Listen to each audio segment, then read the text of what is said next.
Hello guys, कैसे हैं आप सभी। आज मैं बातचीत करने वाला हूँ पॉलिनेशन के बारे में। इससे लास्ट लेक्चर में हमने फ्लावर के डिफरेंट पार्ट्स को समझने की कोशिश किया था। अगर आपने अभी तक नहीं जाना तो एक बार जाकर वहां पे फ्लावर के अलग अलग पार्ट्स को समझिए, ताकि पॉलिनेशन का जो कॉन्सेप्ट है वो आपको समझने में आसानी हो। देखिए पॉलिनेशन क्या होता है। बेसिकली पॉलिनेशन होता है transfer of male gametes from anther to stigma is called pollination. कि भाई मेल गैमेट्स का जो है ना एंथर से स्टिग्मा पे ट्रांसफर होना क्या कहलाएगा, पॉलिनेशन कहलाएगा। जैसे आप देख रहे हैं, अब मान लीजिए मेरे पास एक ये फ्लावर है और इसके अलावा एक ये फ्लावर है। अब ये दो फ्लावर है मेरे पास जो है ये दो फ्लावर है। इन दोनों फ्लावर में अगर मान लीजिए इस वाले फ्लावर से मैं एंथर का जो है ट्रांसमिशन यहाँ इसके स्टिग्मा पे करवा दूं, तो अगर इस फ्लावर के एंथर के अगर स्टिग्मा पे ट्रांसफर करवा देता हूं तो मेरा ये क्या कहलाएगा, पॉलिनेशन कहलाएगा। अब पॉलिनेशन के लिए जो है 4 फैक्टर रिस्पॉन्सिबल होता है मेनली। 4 फैक्टर कौन कौन सा।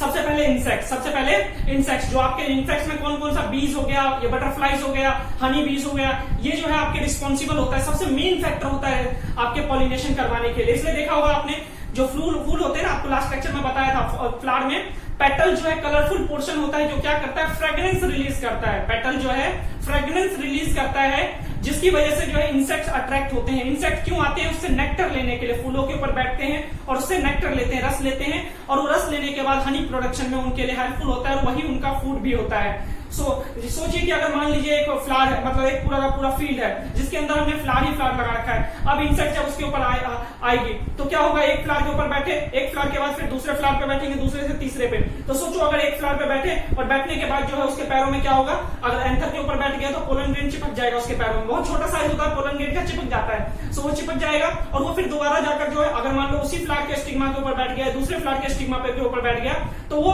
जो पोलन ग्रेन है वो स्टिग्मा के ऊपर रह जाएगा और स्टिग्मा के ऊपर रह जाएगा। वहां से जो पोलन ट्यूब जर्मिनेट होकर फर्टिलाइजेशन में हेल्पफुल होगा। और स्टिग्मा जो होता है बहुत चिपचिपा पोर्शन होता है। स्टिग्मा जो है एक चिपचिपा प्लेटफॉर्म होता है, उसके ऊपर लिक्विड लाइक स्ट्रक्चर होता है, जिसकी वजह से थोड़ा सा भी अगर हल्का सा भी पोलन ग्रेन गया ना तो उसमें चिपक जाएगा, वापस आने के चांसेस नहीं होते हैं। ये था आपका इंसेक्ट रिस्पॉन्सिबल होता है पॉलिनेशन के लिए।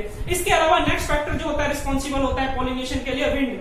जो हवा चलने की वजह से भी पोलन ग्रेन ट्रांसफर होता है। जैसे मान लीजिए अब ये कोई मान लीजिए फ्लावर है, अब फ्लावर में अगर हवा चलेगी तो क्या होगा, उसके सारे के सारे एंथर और जो आपका जो उसमें स्टिग्मा है मूव करेगा। मूव करने की वजह से कई बार एंथर जो है स्टिग्मा के ऊपर चला जाता है, कई बार स्टिग्मा जो है एंथर से चिपक जाता है। तो इसकी वजह से भी जो है आपका जो एंथर है वो ट्रांसफर हो पाता है किसके ऊपर, उसके स्टिग्मा के ऊपर। सो इससे भी आपका पॉलिनेशन में हेल्पफुल होता है। नेक्स्ट फैक्टर जो होता है हमारे पास वाटर भी आपका बहुत बड़ा रिस्पॉन्सिबल फैक्टर होता है पॉलिनेशन करवाने के लिए। आप बोलेंगे वाटर कैसे, हम तो पानी जड़ में डालते हैं तो वो जो है आपका पॉलिनेशन कैसे करवाएगा।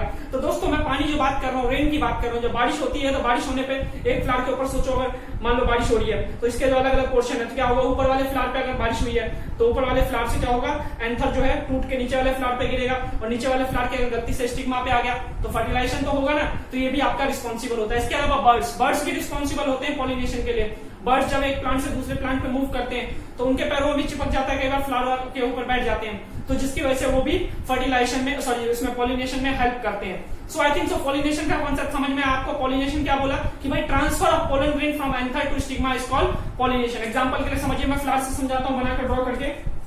मान लीजिए मेरे पास जो है ये प्लांट है, मान लीजिए मेरे पास जो है ये प्लांट है, मैंने लगा रखा है और इसके अंदर मेरे पास ये फूल है। आप बोलेंगे इस फूल में कैसे दिखाएंगे, तो मैं इसके अंदर ड्रॉ कर लेता हूं। मान लो फ्लावर में दूसरा बना लेता हूं।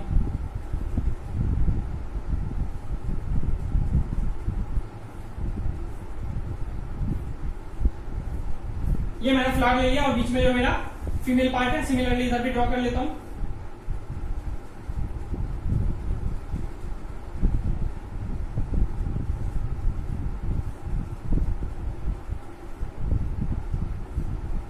एक ये प्लांट है।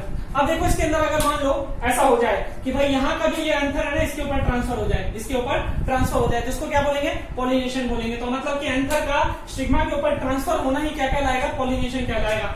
कि मतलब यहाँ से एंथर जो है स्टिग्मा के ऊपर चला गया तो हम इसको पॉलिनेशन बोल देंगे। सिमिलरली अगर मान लो यहाँ से यहाँ नहीं, यहाँ से यहाँ भी चला गया तो भी हम पॉलिनेशन बोलेंगे।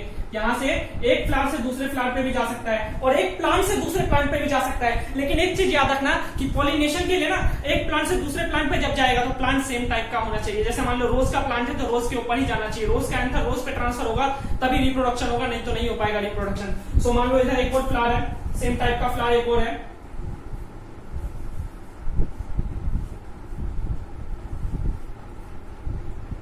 सेम टाइप का फ्लावर मान लो बना लिया मैंने।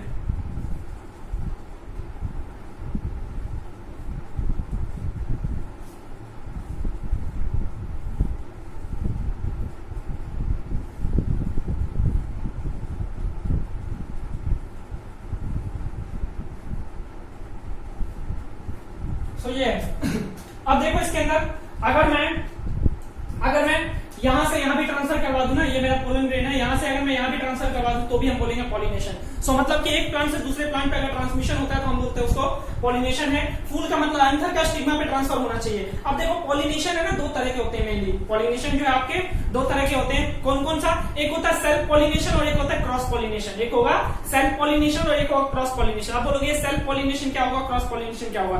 तो सेल्फ पॉलिनेशन वो पॉलिनेशन होता है जिसमें ना एक ही प्लांट के सेम फ्लावर पे या डिफरेंट फ्लावर पे अगर एंथर का स्टिग्मा के ऊपर ट्रांसफर हो जाए तो हम बोलेंगे उसको सेल्फ पॉलिनेशन। जैसे एग्जांपल के लिए मान लो हमारे पास ये फ्लावर है।